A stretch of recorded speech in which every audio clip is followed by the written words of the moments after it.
Hello, Richard from BudgetKeyboardist.com. How are you doing today? Why would I ask that question when I obviously can't hear the answer?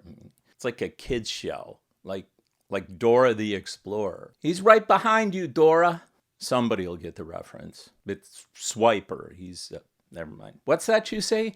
Get on with the topic? Okay.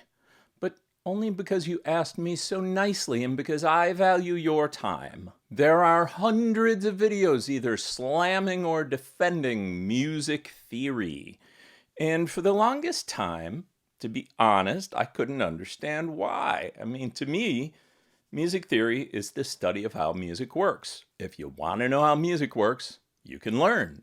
If you don't want to know, don't learn it. But don't try to tell me that learning how music works will make me a worse musician. That's kind of my thought. Okay, look, you can't play a song without understanding some basic music theory. Saying that music theory is stupid is like saying math is stupid. You might not like math, but you better hope the people who designed your house didn't feel that way. But I figured there had to be a reason that there were so many videos out there about this. And I wanted to understand other people's viewpoints better. Imagine a world where people actually do that. All right, so anyway, I watched a bunch of videos representing both sides of this debate. I won't do any more air quotes. And I came away with what I think is the biggest reason that some folks claim to be against music theory. And that is the concept that music theory is a set of rules to tell you what you can and cannot do. And rules suck, man. And you should do whatever you want, because music theory is going to make you sound like everybody else. So let's fly above the details on the ground and take a 10,000-foot view of this whole topic.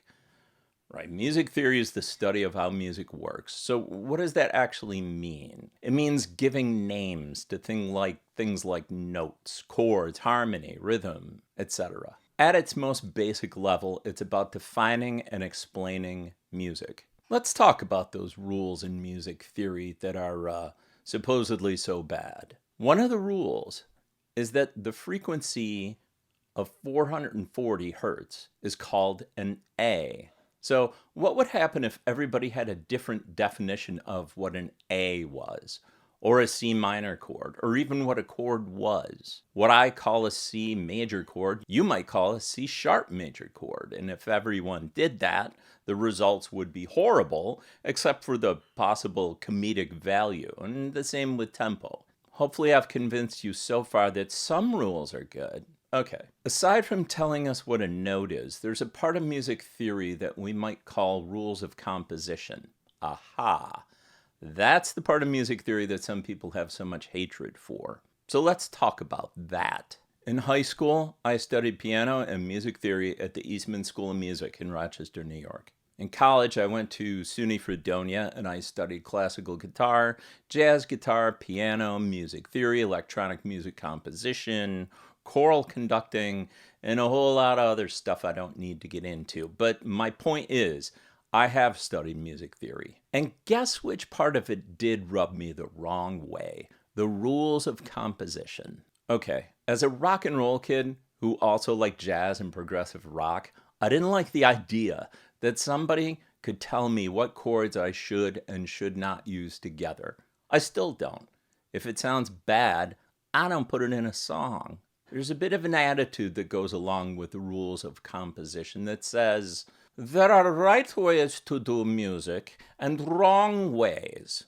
All right, if we'd faithfully stuck to the rules of composition written before Beethoven was born, we'd have never invented jazz or drum and bass. So yeah, music theory sucks, man. Leave me alone. Let me compose my own chord progressions. Yes, chords are part of music theory, okay, so obviously some music theory is necessary. I'd rather understand how music works than blindly fumble around in the dark. When I play a C major chord, and then I move down to an A minor chord, I know That's the relative minor. I also know I can use all the same notes in A minor and C major. When I'm looking for which chord goes next, understanding theory makes it easier for me to instantly compare variations in my brain, choose one, and play it. So why did I hate the rules of composition? I'll tell you why. At its deepest level, it's confusing. It's hard to remember. It's hard to understand. And this finally brings me to the unique take that I promised in this subject, right? I haven't heard this before, but it makes sense to me. I have made a living with computers for the past 25 years. I've been a network administrator. I've coded and shipped an iOS app with a friend who went on to work for Apple. I've done a lot of server-side programming. And currently, for the past decade, I've been a web developer, and a good chunk of my job is programming. So I am basically a type of computer programmer. What does that have to do with music theory? I'll tell you what. Halfway through my senior year in 1982, my family got a computer, TI-99A, Texas Instrument. It came with a big book, Microsoft Basic, and I taught myself Microsoft Basic. And my friends and I made some simple games on it, like really simple games. In high school back in the early 80s, we only had one computer on campus, a TRS-80, and I wasn't allowed to touch it.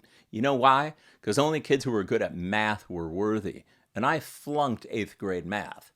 Not metaphorically, I literally flunked 8th grade math. I enjoyed learning how to program BASIC and writing stuff, but it was made very clear to me that I could never major in computers in college because it was mostly math, and I was bad at math.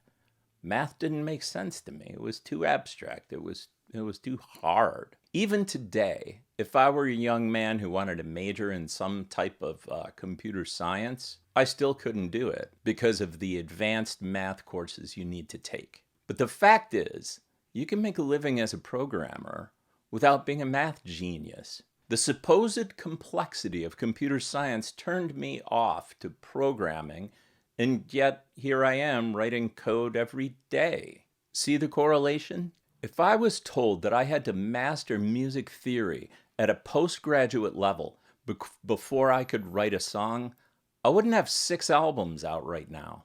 And yet, there are mathematical concepts that are critical to programming, such as the use of variables. But while my experience demonstrates that you don't have to master advanced math, it also demonstrates the need for what I would call 9th grade math, aka a little bit of basic algebra. If I couldn't understand the concept of a variable, I wouldn't be able to be a web developer. So yes, if you want to plan skyscrapers, you need more advanced math. But there are plenty of programming jobs where you don't need to understand calculus. Okay, so back to music. Just like I can be a professional programmer without understanding advanced math, you can be a professional musician without understanding advanced music composition. But you mostly can't be a professional musician without understanding the names of the notes and chords and understanding the basics of how music works. In other words, to tie it all in on a neat, pretty bow, you need a 9th grade level of music knowledge, so to speak. So, does learning the rules of music composition make you a more predictable composer? I mean, I don't think so. But I might argue that being unwilling to break any of the rules of music composition can make you a more predictable composer. And I might just leave it at that because that's rather clever. But I can't. Because of the anti-coloring book. When I taught 5th grade, I had a book called the Anti-Coloring Book. And in this book, the authors showed an example of a child's drawing of a bird before and after art instruction. Before art instruction, children would draw something that looked like a circle for the head, a blob shape for the body, and some wings and a beak and some eyes, right? After art instruction, when asked to draw a bird, they'd draw the letter V, because that's how they teach you to draw a bird in elementary art class. See the problem? Some of the unschooled music composers actually have come up with things that people with a lot of education probably could not have envisioned. It isn't just evident in music theory.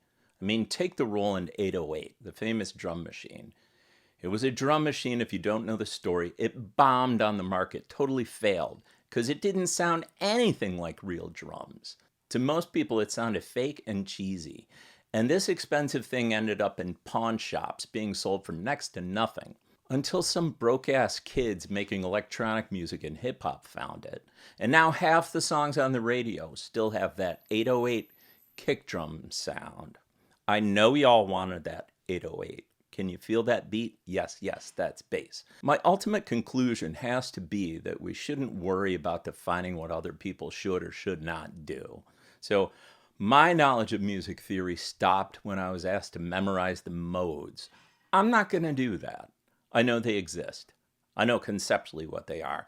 I don't need to know their names. Some people would point their finger at me and say that I'm lazy and that learning the names of the modes would make me a better songwriter. Well, I doubt it. I won't tell someone they're wrong because they can't read sheet music, but they shouldn't tell me I'm wrong because I know how and why chord changes work. I still think it's better to know a rule and ignore it than to not know the rule. If you want to be able to communicate with other musicians, some music theory is mandatory. You need to know what the notes are named, and you need to know what the chords are. You need to understand dynamics. So ultimately, I do think that learning some music theory is a really good idea if you want to be good at music. And I mean, honestly, if I had studied some more advanced computer science, I wouldn't have had to mess around for years with variables until I discovered what arrays were. But most importantly, what do you think? If you leave a respectful comment, we would all appreciate the discussion. I know I would. If you leave a disrespectful comment, like calling names or insulting, I will hide you from the channel. And for the rest of time, you can post whatever you want, and no one will ever see it, including me. As always, thanks for watching. I'll see you next time.